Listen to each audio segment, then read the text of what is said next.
light on net zero? Is it time for doctors to call off their strikes? And are you working class? This is Politics Live.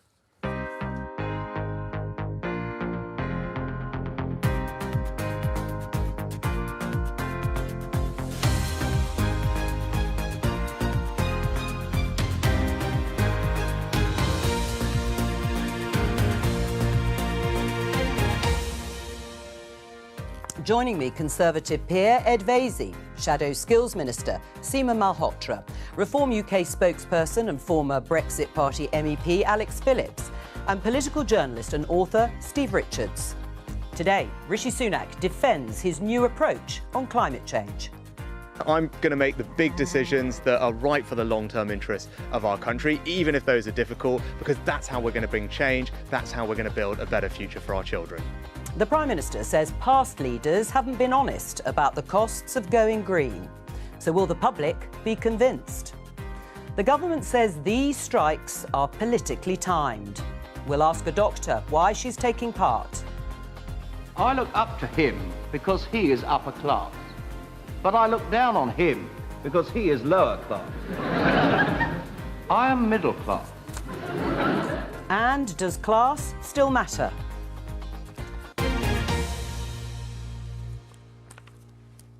Let's start with some breaking news.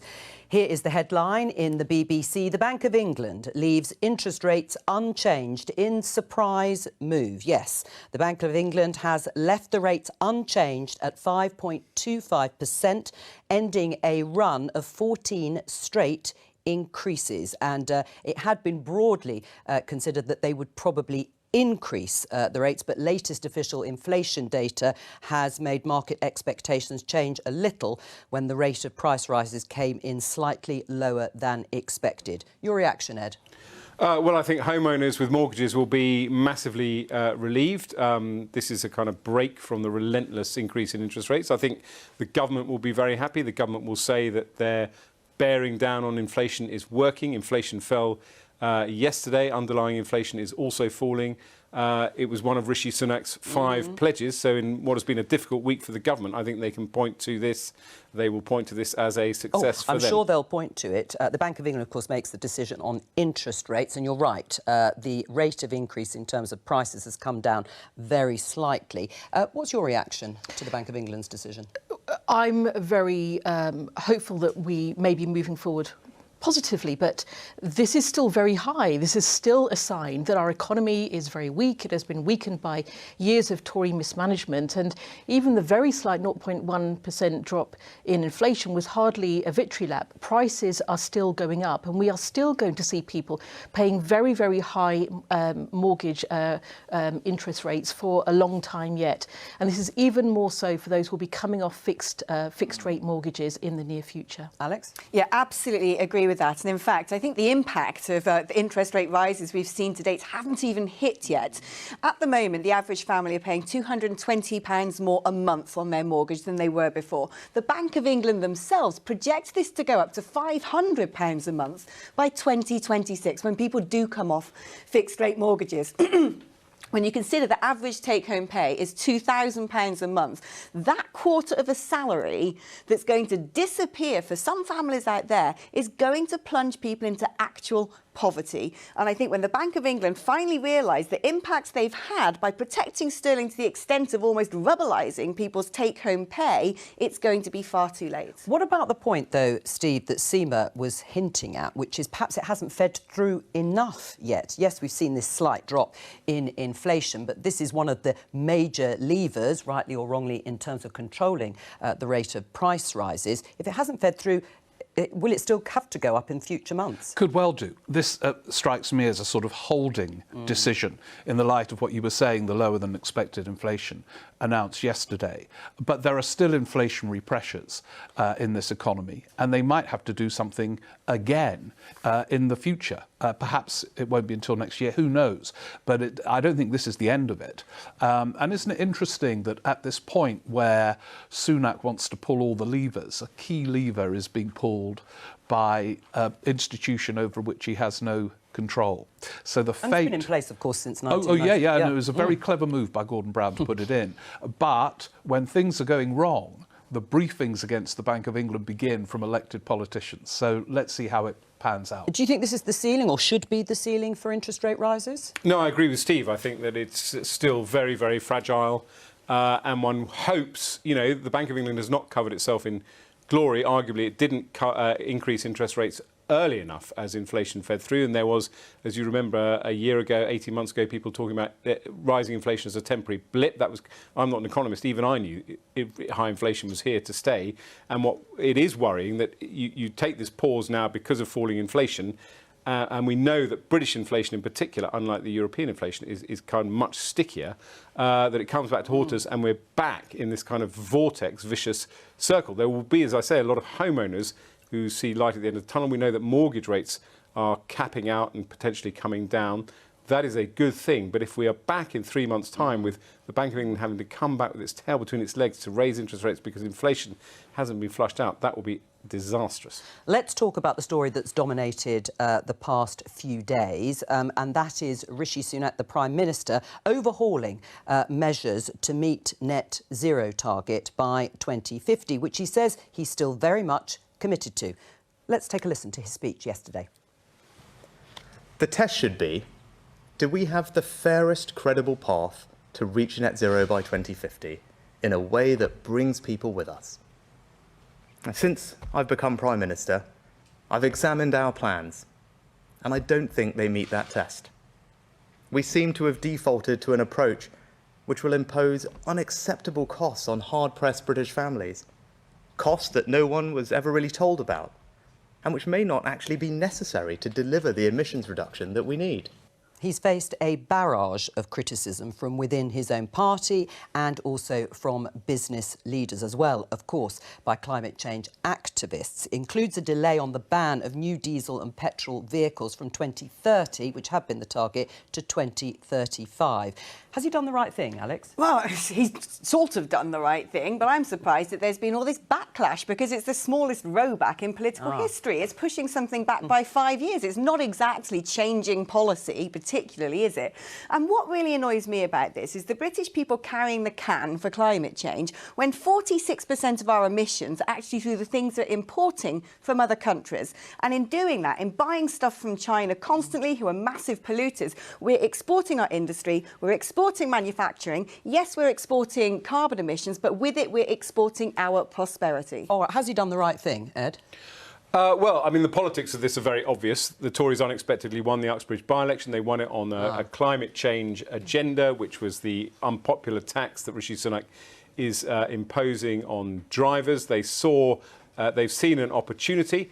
It's good to see a Brexiteer like Rishi Sunak seeing the light and aligning us with Europe, which is really the way forward, that we have to align our regulations with Europe, our biggest market. So the Europeans have the same 2035 target, which is a reason why this policy is not actually a sort of catastrophe and the sky is not going to fall in. So the politics are obvious, and the bad politics are also obvious because the government looks like it's chopping and changing, U-turning on a whim and losing direction. My question is, has he done the right thing? I think whether he had stuck with the target or not, I think politically he probably has long-term done the right thing. I think the difference between 2030 and 2035 in climate change is negligible, so I don't have any problem with it in those terms. I think that the market, to a certain extent, will decide, and car manufacturers in terms of electric vehicles. The big gap, by the way, just very quickly, where I'm disappointed, as it were, is one of the reasons he's had to do this as well, is because there's been no investment in the kind of infrastructure you need to support an electric vehicle economy. Seema? I think that last point is absolutely right. This is actually a very, very weak announcement by Rishi Sunak, and an announcement that he made the day Parliament went into recess. I think this is somebody who's trying to hide from scrutiny about the impact of this decision on our future, the growth of our economy, our future growth, and also how the green economy is a big opportunity for us. It's an opportunity for where economies are going to grow, where we want to be competitive, to grow those jobs of the future, but also crucially to bring bills down. This is an admission of failure, that he has failed to see the investment we need within our electric vehicle infrastructure, within other areas as well. And what it has created is instability and uncertainty. The very thing we need to stabilise our economy, to make sure that we can bring inflation down, to keep interest rates down, is stability. He has chosen to do the opposite. And what all the commentators who have reacted to this with the evidence are saying as well is that this is creating instability for our automotive sector, other sectors, but will lead to higher prices for consumers and households in the future. But has it done what Rishi Sunak says the motivation behind this announcement actually was, which is about having a more honest conversation about the true costs of net zero? See, this is where it felt very discordant to me. I mean, politics is partly an art form, and it didn't work, in my view, as artistry, because he kept on saying, this is a new politics that I'm going to lead, where I'm going to be completely honest with the British people, take the tough decisions.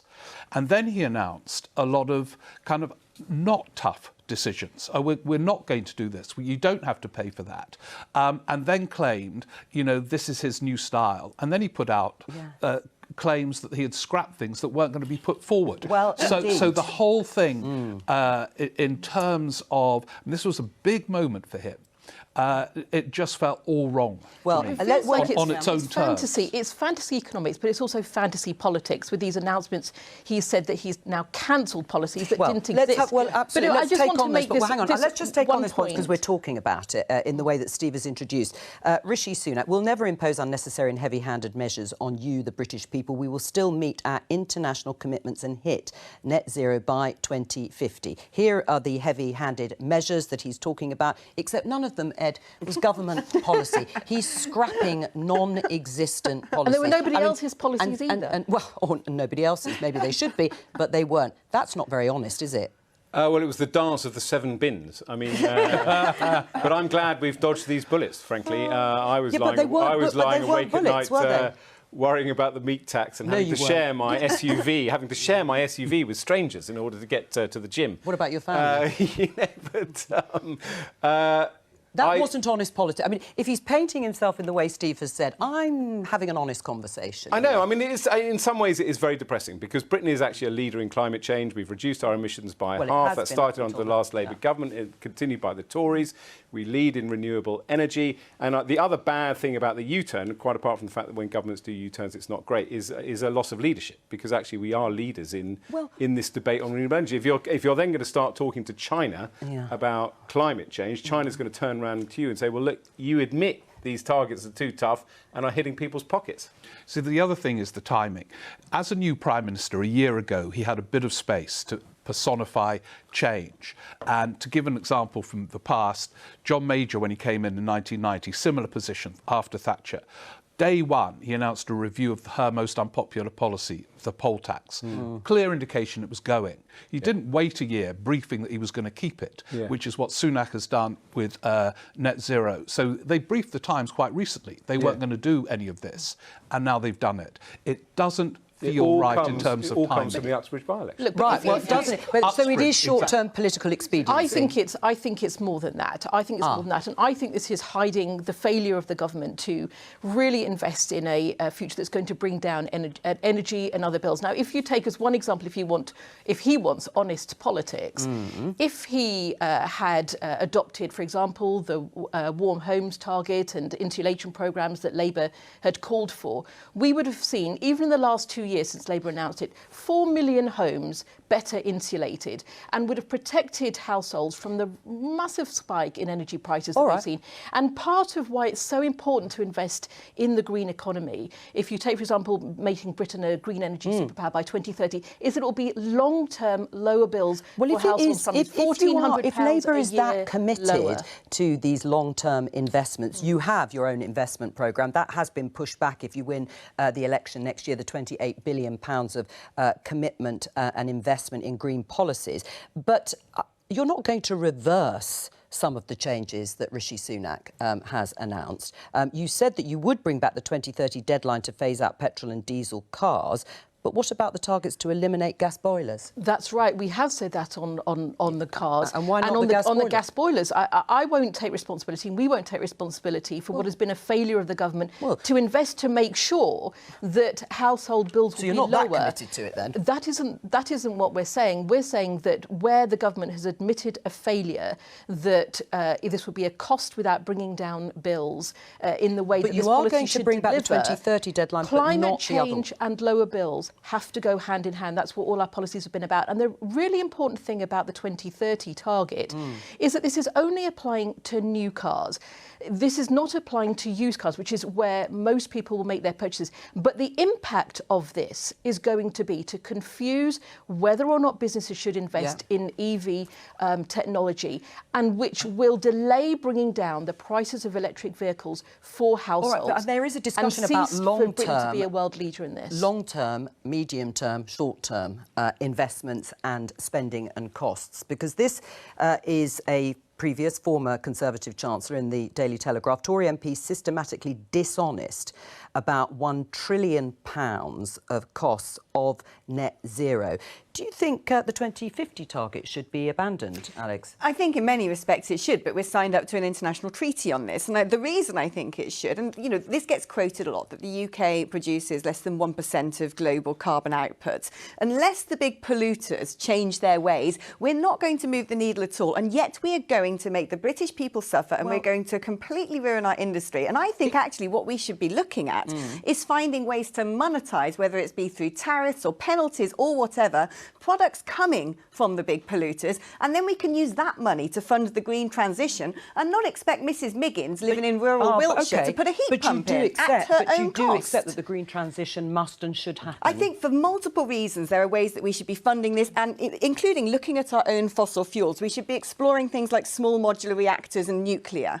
I mean, we've just learnt yesterday, in fact, that Saudi Arabia, yet again, reducing the outputs of oil, and the cost of Brent crude is probably going to go up to $107 a barrel next year. That's going to increase inflation. There are multiple reasons due to global security that we need to think about energy. Tackling climate and securing our economy are going to need to go hand in hand. If you take the automotive sector, the impact this could have on jobs, where thousands of jobs are dependent on our targets and the transition and the investment being made. Jobs in the automotive sector have dropped by 40% since 2010. Rishi Sunak should be saying that if he wants to be honest. Household insulation has been dropping by 90%. Rishi Sunak should be honest about that if he wants honest politics. This is a cover-up for failure of the government's choice to not invest in our economy for the long term. If we want our economy to grow, we need to have stability and we need to have certainty. And we need to have the jobs and the economy that's going to make us competitive for the long term. He's taken his eye off the ball utterly on that. All right, well, let me just show you this headline response to that. It's just come out, actually, in BBC News. Electric cars firms still forced to sell more despite petrol ban delay. We'll see how that unfolds. Politically, though, to come back to your point on the Uxbridge by-election, that may have been the sort of launchpad for accelerating what Rishi Sunak was considering doing in terms of his approach to climate change. Is it going to work, though, politically, in terms of Well, it might do, saving actually, because I was listening to what you sort of challenging Seema on this point. And if you are going to take a purely cynical political look at the Prime Minister's decision, you know, I actually think ULEZ is the pollution extension in London is a good idea. But, you know, Sadiq Khan was on the ropes over that. And it will be interesting to see at the next election if the Tories say Labour are going to put this ban back to 2030. You, the working person, are going to be hit by this. You're going to have to sell your car or whatever. And I appreciate that is not what the policy is. It could well be something that works to Rishi Sunak's political advantage. How significant a moment do you think this actually is? I mean, you heard Alex saying actually it hasn't been that radical, but how significant broadly in terms of the book that you've written called Turning Points? You explore critical moments that have shaped modern Britain, looking at elections. Is this significant in terms of the context of the next general election? Well, if he turns this round, which he hopes he will, it would be a very significant moment. But I think what is really interesting in the build-up, I don't think he will, because I said I think it was misjudged on lots of different levels. But what is interesting in the build-up to this election, in terms of the book and turning points, is whether the 2024 election will be a turning point. And by that I don't mean whether Labour will win, but whether they then turn the UK around, because one of the things I looked with great interest at kind of what I regarded as turning points in Britain. Quite often Britain failed to learn the lessons of the Suez. We're still talking about the kind of issues in foreign policy that we were talking about after Suez. You know, are we part of Europe? Are we close to Europe? So quite often Britain fails to turn. But in 45 and 79, Labour 45, Tory 79, there was a huge turn. And some of the ingredients are in place for that now. The sense of nothing working, that Britain needs change.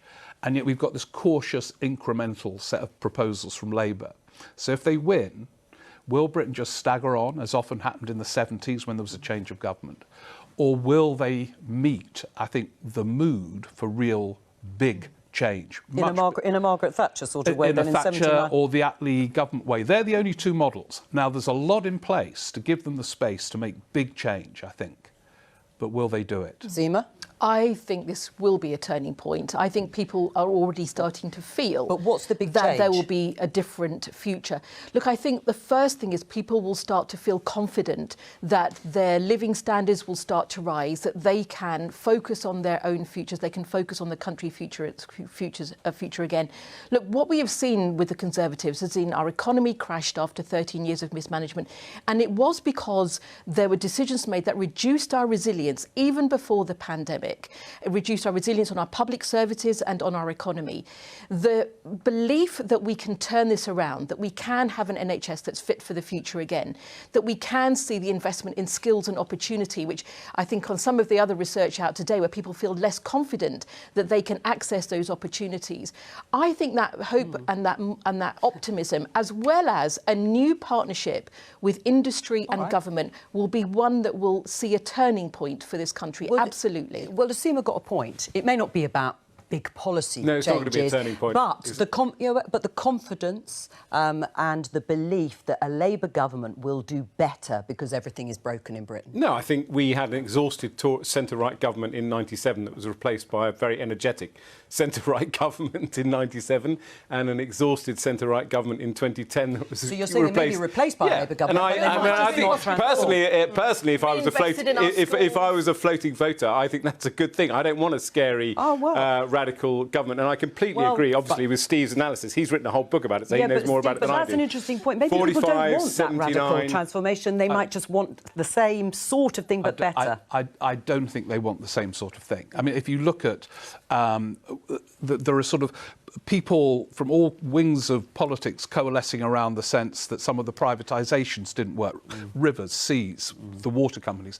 Just to give one example of 10,000. But Labour's not committed to nationalising. Exactly. So Keir Starmer's got a big call to make. He's got a programme now calibrated to win an election, as he sees it. But in the 70s, for example, there were one Tory Prime Minister, two Labour Prime Ministers. They all pursued roughly the same kind of policies and were swept away, overwhelmed by events. So does he want to be a change maker in control of events? If not, I think he could face a similar kind of fate, because I think the scale of the challenges are as big now as But then. I also think there'll be a question on standards in politics as well. All right. Well, let me just just a brief. Yeah, I think one thing that no one's mentioned, which is worth mentioning, it seems to me that the very narrow path that anybody who comes into power now has to walk, with international obligations, be they to treaties with the UN, be they with our relationships still with the EU through the Trade and Cooperations Agreement, be it with our obligations to whatever it may be, supranational bodies. People get in power saying, I'm going to bring about a revolution, it's all going to be done differently, and guess what? They can't, because they haven't got their hands on the tiller. Let's talk about the junior doctors' strike, because junior doctors in England are today stepping up their industrial action in a full 48-hour walkout. Yesterday, they joined consultants for their first joint strike in the history of the NHS. Let's talk to a striking junior doctor, Anna Warrington. Hello to you, Anna. Let's just look at the costs, because NHS providers, which represents health managers, say the likely total cost of the junior doctors' walkouts, which totalled 19 days before this week, will be above £1 billion. How can you justify that cost to the NHS? I'm so glad you asked. It is, I think, outrageous that the NHS is reliant on private contractors to complete everyday essential services. Where was the government's workforce planning when they slashed successive pay rounds year on year so that there are too few doctors and nurses to staff the NHS adequately without reaching out to private contractors who can reasonably charge a private contractor's rate. We'll come on to that specific cost, but I'm talking about the general cost of your walkouts. You seem to be saying that if there'd been more staff to sort of fill in the gaps while you and your colleagues go on strike, that would have been fine. But the £1 billion price tag in general for you walking out, how is that justifiable? Well, I think it's justified by the strength of the crisis that we are facing in the healthcare service at the moment. I'm not just striking for pay restoration for myself. I'm striking for NHS restoration for the public. Every day at work, I see one doctor doing the job of 3. I see operating theatres closed due to lack of staffing. The patients aren't getting value for money. The NHS is in crisis. This is due to chronic underfunding, a failure of workforce planning, and a failure to remunerate staffing adequately, and the result of which there simply aren't enough people left to make this service function, in addition to which the buildings are crumbling. The NHS is at the point of total destruction, in my experience at work and in those of my colleagues in addition. Well, it's worth investing 1.8 billion of finger pointing at the government so that they take action, because this is a crisis. Anna, I'm going to go to our guest, but stay with us. I mean, what do you say to that, listening to Anna Warrington, spelling it out in apocalyptic terms?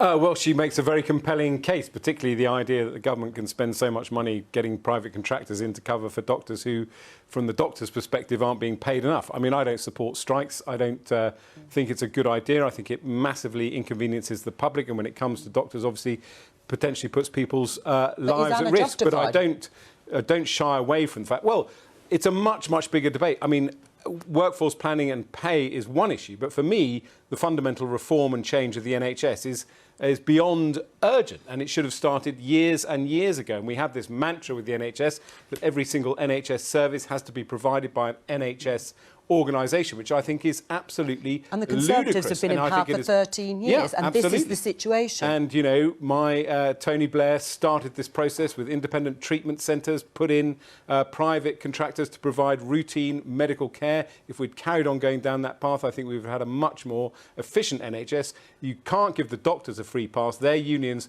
can be just as militant as other unions that we traditionally hold up as bogey people. Anna, you were talking about this issue of how much is being paid to doctors while you are out on strike. Here's the headline: £3,000 a shift, how doctor strikes cost NHS fortune. People watching this programme will be aghast that that is what's being paid out because you're on strike. I'm aghast as well that the NHS has to pay private contractor rates to meet their essential needs. And this isn't just on strike days. This is on a daily basis. And is it time to go back to work then? That you and your colleagues to go back to work to stop that amount of money being spent? Oh, that's a lovely idea. Wouldn't it be nice if we went back to work and suddenly there wasn't a staffing crisis? There's a daily staffing crisis. It's not just on strike days. Every single day of the week there are theatres that are not filled with anaesthetists, so we can't operate. We could put out a rate of £3,000 a day to find one, but there aren't enough of us. That £3,000 rate reflects the maximum hourly rate recommended by the BMA for nighttime work for a consultant. That's a highly skilled individual bearing heavy responsibility at short notice in the middle of the night, and they are a private contractor. Think of your locksmith out of hours, okay? We're talking about someone with infinitely more responsibility in their work as a private contractor. Yes. It is up to the private contractor what they wish to charge on an hourly basis. The outrage is not the hourly rate of a private contractor. The outrage is that the NHS needs to use them to cover essential everyday services. And that is not on the individual to solve. That is on the government to finance the NHS adequately so that this does not arise. Alex, is it time for Anna and her colleagues to go back to work? Well, yeah, it is, because this is actually costing lives. Forget the cost of the money to the taxpayer. It is costing lives, and I find that reprehensible. But Anna makes a very good point here, and I think it's worth bearing in mind. And I support, in some respects, the call for medical staff to be paid a lot more, frontline medical staff. How much because more? It's an international marketplace, right? And if we're not paying them, they're going to go to other countries. How much more? I don't sit there with the ledger of the NHS and know what can be afforded. No, but I mean, they have asked for 35% what we should be increase. considering instead is looking at ways for an income tax moratorium, not necessarily a pay rise, but looking at how much these people are paying in tax, hospital parking, whatever it may be, and look into those possibilities. But having lived in Belgium and looked at the European hybrid model of healthcare,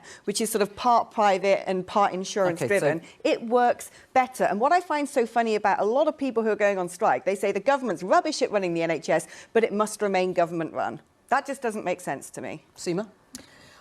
I would put the strike right firmly at the door of Rishi Sunak. Why is it? How would you solve it? Why is How would you solve it? If the Labour government comes in next year, people will say, will you pay Anna and her colleagues 35%? It's got to be through negotiations. It's got to be through negotiations. It hasn't worked so far, has it? Well, Government why hasn't is it? negotiated, have Why they? is it that Steve Barclay has not met with the juniors since May? Why is it that he hasn't met with the consultants to be in negotiations since March? Why is it that Rishi Sunak hasn't met them at all? When people ask the question about what the Tories are actually doing to be in negotiation and resolve the issues, the answer is really nowhere near enough. And Anna's point is absolutely right. There has been a total lack of workforce planning. Those who, my constituents who love the NHS, who use the NHS, they really value our doctors and nurses, and they know they're under strain. What would you do if next year you win the election? Tell Anna what you would do as a Labour government to end this strike. We have said very clearly that we would absolutely be negotiating. We would be in discussions, because it's in discussions about how we resolve the strike as well as how we plan for the workforce for the long term. And we have said that. And would you meet their very pay clearly. demands? We have said that we wouldn't be able to meet 35%. We've said that already, because you have to do it within the fiscal framework that you have. But what we have said is that we would be in discussions not just about pay, but also about conditions and the need to invest in our NHS for the future. The issue is wider than pay, and Anna has also said Can that. I just say in 10 seconds, the causes of these disputes, I've got more to say, and probably the disputes themselves will still be ongoing if Keir Starmer wins. And that's what I mean about he's got a big call to make, and where there are parallels with the 70s. Those staff shortages being highlighted are chronic and urgent. And when you said to me, maybe people just want it to be kind of the same, but a bit more competent, this illustrates why big change is required.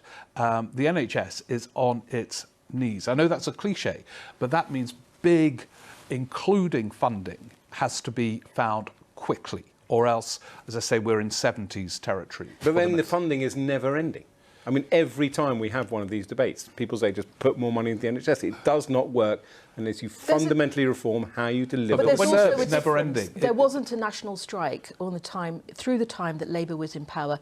There's a really important principle here, which is how you work with the workforce, with the sector, on planning for the future together. That has been completely missing. But we now spend as much as our handled European peers. I mean, in terms of the overall spending. On per head of spending? Look, well, I mean, Anna, can I just we're come... up there with them. We're not... And what's going to Tory donors? There are major issues briefly. about how money is being spent. Yeah, but the big difference is the funding model in terms of countries like France and Germany. Yes. It is not the And same what's as going here. to So are you Tory saying that donors? that should change as well? I think everything should be on the table. I mean, this model does not work. Right. Well, you've even got people like Wes Streeting saying this in the Shadow Labour Health Party. Secretary. So, yeah, I think it's time to have that discussion. I mean, is that the sort of reform you think people want too?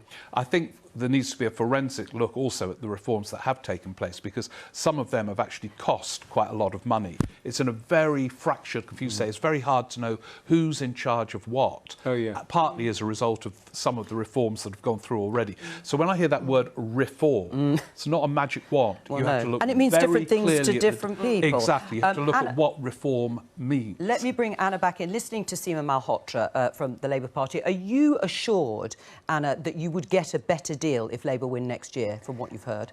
I'm not assured that the solution is obvious, nor that any political party is in possession of it. But I think several things are true. One is that in this discussion earlier, we were talking about privatised services and how those have not succeeded. And I'm not convinced that we know that privatising any limb of the NHS will result in better value for the customer. If people are concerned about the moral repugnance of doctors charging £3,000 a shift now, imagine what it will be like when it's privatised, believe me. Well, who's I putting think forward... it is morally Anna, hang on. Who's putting forward the idea that the NHS is going to be privatised? Well, my understanding is that successive Conservative governments have beleaguered the NHS so that very few alternatives are available. I think introducing market forces into the health service, which was brought in actually by completed the under Labour Labour, Party, yeah. has been extended further by the Conservatives' action to the extent that we find ourselves where we are now. There are private contractors in the NHS that they do charge more, and the NHS has to pay what they charge until the NHS is adequately staffed itself. And unfortunately, because of successive pay cuts to the tune of 35%, mind, remember this is pay restoration, not a pay rise. Right. There is now a workforce crisis that is driving the NHS further into the ground. The public are not getting value for money. Something must Well, be I done. think they I would do agree on think that. that the very Hang on, least, hang the on, very Anna, least the government could do is come into negotiations with the doctors Well, that's who true, do but see what it's like on the ground. let the guests come back and answer some of your points. I mean, that you raised, 'cause these they're are the valid. kind of points that sort of make my blood boil. I mean, luckily I'm on statins, which I pay for. So you remember that you do pay for some NHS services. And it is ludicrous to say that you can't have private contractors providing an NHS service, so long as it's free at the point of care, regardless of your income. Why on earth wouldn't you do that? I mean, it just seems completely bizarre. We don't worry about, we regulate our food standards, but we buy our food from private contractors. And this idea, the use of the word privatisation in this debate drives me round the bend, because it basically shuts down debate. The Tories are going to privatise the NHS. What does that mean? The companies that make your drugs are private companies. The companies that provide all the equipment in your hospitals are private companies. Why do we say that private companies cannot provide NHS services? It's just ludicrous. Anna?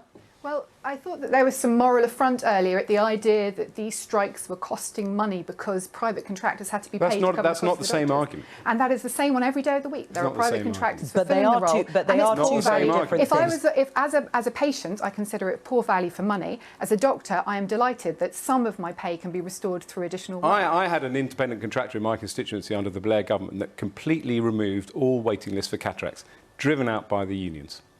And you'd still support that, wouldn't you, Seema? I want to make this point, which is that For that point, you wouldn't be committed to reducing the amount of private sector involvement. As Alex quite rightly said, West Streeting has said, actually, we may be increasing it. West Streeting has talked about this and having to make sure that we also So you bring would down support waiting lists. But no, I want to make this point because West Streeting has laid out our views on that. But where I have constituents who are saying to me they are feeling forced to go private because they can't access the treatment they need, it isn't just the strikes that have caused that problem. And we need to make sure that we've got an NHS that's fit for the future. And that's why our workforce planning, investing in the doctors, the nurses, the district nurses, the health facilities in our communities are absolutely the number one priority for Wes Streeting and for a Labour government. Anna Warrington, thank you very much for joining us. Let's talk about some statistics from the British Social Attitude Survey. I didn't sell that very well, did I? We're going to have an interesting discussion about some data from the British Social Attitude Survey that's just been published, marking its 40th year of mapping Britain's cultural and political landscape. But first of all, before we do, you heard it referenced in the headlines from that sketch from the two Ronnies. What class group do you feel you belong to, Steve? Middle class. Middle class. Alex? Definitely middle class now, but my dad was a lorry driver, so I might claim working class origins. Seema? I probably agree with that. I came from very working class origins. In my heart, I still kind of feel that, but I think on, in terms of where we are, you'd say middle class. Ed? Have a guess. I'll leave that. Upper class? Middle class. Middle class. Middle class aspiring to upper. Does it matter, Seema? Look, I think there is a couple of things that are so interesting from the research. The first is that people feeling that class still makes a difference, and more people feeling that. I think, almost over 3/4 of people feeling that your class can make a difference to how you get on. I think that's really worrying for the feeling that maybe that class differences are being more entrenched in society, and that has got to be a shift for certainly is for Labour to be thinking about, for where we think about opportunities and barriers to opportunities. It is interesting the way people see themselves or perceive themselves. This headline in the Daily Telegraph, inverted snobbery could mean rich fool themselves about being working class. 1 in 3 people in top earning households still identify with lower groups despite their wealth. It used to be about income. Has that changed dramatically? I then? don't think it's ever wholly been about income. I mean, when I see interviews with Paul McCartney, he always says, "Oh, I'm working class, actually." Now, I don't think he's short of money, and I think his income's not bad. Good Paul McCartney but it's about. Thank you very much. I could do John Lennon as well. But so it's about place and background. Right. But it's not just that. It is about income, and as Seema suggests, it's about opportunity and a sense that opportunities are removed from quite a lot of people with working class backgrounds, and it's reinforced when you see, you know, the sort of Etonians ruling Britain, Cameron and all, Johnson, and so I think it is as strong as ever, but it is more than income. It's about whether government provides opportunity, partly for those who aren't born into it. Absolutely. The wealth divide has gone up, social mobility has gone down. If you're not from a rich family, you're not buying a house. I'm 40 this year and I don't own a house. My parents were never able to give me money for a deposit. And also on top of that, when you look at the cost of education and the professionalisation of lots of sectors, and I take journalism as one of them. So I trained as a journalist. I went to journalism school. It cost a fair whack of money. I couldn't get a loan for that. I did get a loan for that, but it wasn't sort of a government-backed loan. So I had to pay that back myself on top of my undergraduate student loan. Back in the day, if you wanted to be a journalist, you turned up at the scene with a notepad, did it straight out of school as an apprentice. I think what we're finding now is a lot of the professionalisation of a lot of sectors and the ruling classes, if you will, all coming from a very similar background with very similar ideologies and this growing sense of being out of touch with the bulk of people. I think this sense of inequality is really, really deep. And there was research that we had this year that showed that if a child born this year has got less than a third of a chance of a third of likelihood of owning a home by the time they're 50. Now, there is a real question about not just social mobility, but also people being able to just have rising living standards and meet their aspirations, and for their children and grandchildren. That is a really core area of political debate now. And it is why one of our 5 missions is about tackling barriers to opportunity. They're not going to be easy solutions, but we've got to look at the structures that are holding people back. Is that a damning indictment of the last sort of 10, 15 years or so, when people feel they're not going to be better off than their parents, if you want to use that metric, or they might not be able to ever afford a home, or whether or not metrics should change in terms of... No, I think it's a damning indictment of the British class system. I mean, arguably under Margaret Thatcher, a lot of kind of opportunity was unleashed, and everyone will sign up to the mantra in the belief of equality of opportunity, not necessarily the equality of outcome. And it is a very difficult nut to crack. And businesses, for example, have to really lean into this. I mean, I did a lot of work on diversity when I was a minister with the media industry, and the hidden obstacles that people, first of all, people hire people who look like them, who come from similar backgrounds. Secondly, they are blissfully unaware of the kind of obstacles that are in the way of people. So if somebody is turning up late regularly, they think, oh, that's a lazy person. No, they're not. They have different obstacles to you when you were starting at work, and people don't think that through. And I do believe in positive discrimination, whether it's based on class or ethnic background, because you don't have equality of opportunity in this country, and you do need to help people in different ways because they don't have the same opportunities that kids of people around this table. I think I put a lot of the opportunities I had down to go into a grammar school. Margaret Thatcher, a grammar school girl and a grocer's daughter, and this has never been on the table. Every time people bring it up, it's sort of treated like it's taboo and ghoulish. Not for a long time now. Yeah, does it really lead to social mobility, grammar schools these days? People would argue actually they're not. Because you then create all the secondary moderns and people are dismissed as failures at 11. So I think it would have the opposite impact with respect. It was very interesting, though. When I was up at the Edinburgh Festival in August, Keir Starmer wrote this piece for the Scotsman. And I kind of thought, God, because he was talking about smashing the class ceiling and all this sort of thing. And I think there is a bit of him which is very conscious of this issue. But he was doing it in Scotland because he's being attacked from the left by the SNP.